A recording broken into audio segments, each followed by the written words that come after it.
il y a l'affaire du Sahara. Pour ce qui est du Sahara, notre ligne de conduite, c'est celle qui sauvegarde nos intérêts et qui tient compte des réalités. Quels sont nos intérêts?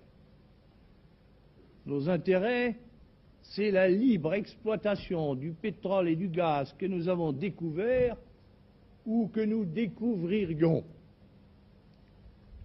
C'est la disposition de terrains d'aviation et de droits de circulation pour nos communications avec l'Afrique noire. Et puis enfin, le fait que si un État algérien est institué et qu'il est associé à la France, la grande majorité des populations sahariennes tendront à s'y rattacher, même si elles ne l'ont pas explicitement réclamé d'avance.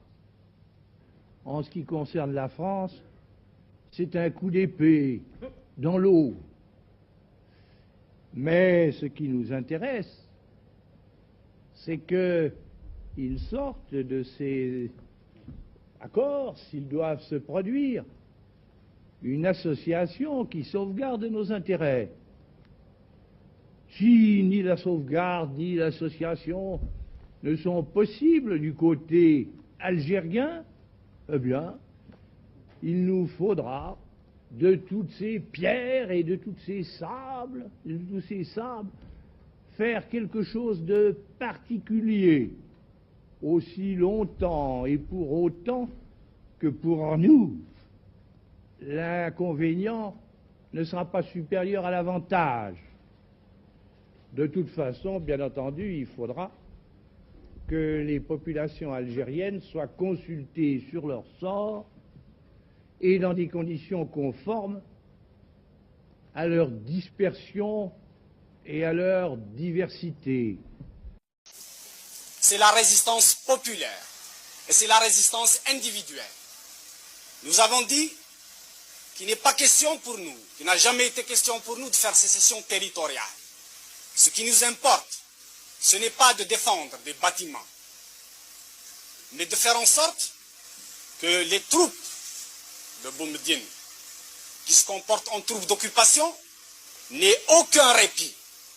La stratégie militaire que nous avons arrêtée, il n'est pas question de la dévoiler, mais elle est fondée sur la défense en profondeur.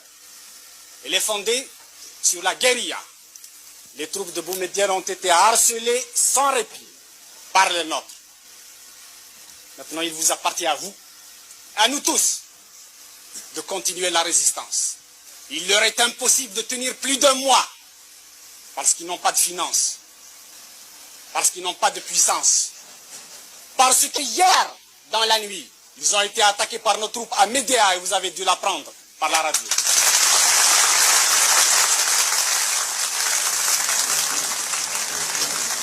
Du colonel Boumediene, le colonel Boumediene, ce que je peux dire de lui, c'est un petit intellectuel venant de la mosquée du Caire. Il a fait sa révolution au Maroc et à Tunis. Il rentre avec le canon, les canons, les divisions que le peuple qui a lutté ici a gagné pour casser avec les mêmes canons le reste de la population qui a libéré le pays. Je le jure devant Dieu et ses hommes que nous déposerons ces armes et cette tenue de combat que par l'installation des principes démocratiques et justes. Aucun. Vous êtes soutenu par la population. La population est derrière la démocratie. Ils aspirent à la liberté et à la démocratie. Et le pharaonisme ici. Il n'y a pas de pharaon chez nous. Il n'y a pas de Ramsès II. Il n'y a pas de Gamal Abdel Nasser chez nous. Ici, il y a le peuple. Mon colonel, vous avez fait 7 ans de guerre. Vous êtes prêt à recommencer? Oui, j'ai fait 8 ans de guerre contre le colonialisme. Si le gouvernement algérien décide à remplacer le colonialisme, je suis prêt à faire face. Des moudjahidines, des militants, après avoir lutté pendant 8 ans, se trouvent actuellement sans logement, sans pension, sans travail. Et beaucoup d'eux se trouvent dans des prisons. Je ne veux pas faire couler du sang entre Algériens. Je l'ai évité déjà. Ce qui vous a coûté vos galons. Mes galons, ce n'est pas l'armée française qui me les a donnés, ni un monsieur qui est au pouvoir aujourd'hui. Mes galons m'ont été donnés par les moudjahidines, qui la plupart ne se retrouvent pas parmi nous aujourd'hui. Je les ai gagnés au combat révolutionnaire, à la lutte de libération nationale.